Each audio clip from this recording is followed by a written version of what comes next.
We're going to discuss man. How did man come to the scene of life? And to treat this, I'd like to speak of the mundane theory of evolution that states that all of life started as just chance, maybe with a big bang, and everything happened. However, when we observe the exactness and the intelligence behind things, we will come to realize that things coming from chance is very difficult to accept, right? Because if everything came by chance, then my eyes should be where it is, and somebody's eyes should be probably on his toes. But we all have our eyes in the socket on the head. So it means there's a purposefulness behind everything that is done.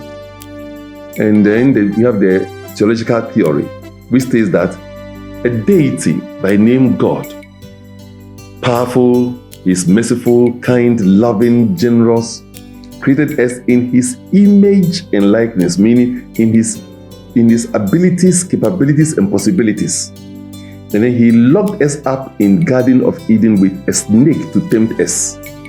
And when we feel the temptation, despite us having all of His abilities and capabilities, we are now cursed, and we have to live in our sin and fight our way back to God. And then we have what we call the metaphysical theory, which tells us that yes, there's a creative love intelligence within life that we can name by any name such as God, Onyami, Nyongbo, Allah, or whatever, that we are all emergent beings of this presence. And the nature of this presence is to evolve its divine beauty. Hence, we are all here to also evolve. If you watch a grain of corn in the ground becomes maize plantation, the sperm and the ovum fusing becomes a human dynamic system. So you will realize that truthfully, everything is here to evolve and evolve a God nature.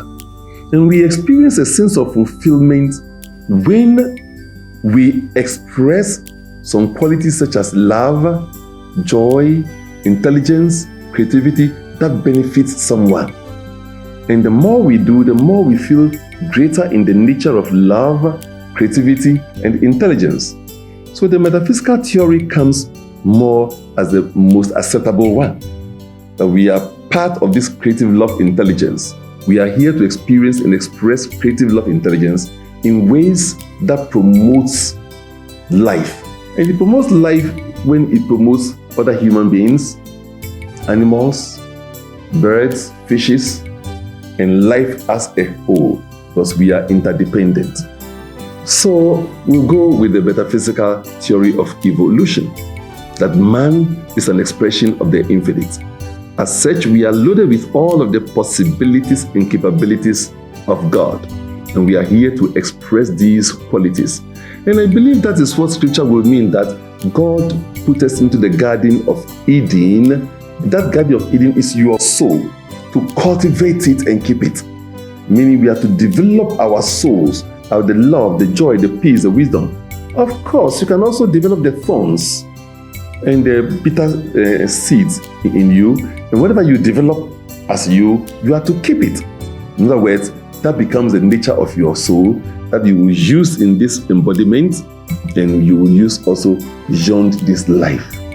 This is what calls upon us to study ourselves and find out your purpose in life and to fulfill it. We shall be discussing this in the future topics, so you come to know what the whole evolutionary purpose of life is about and your role in it.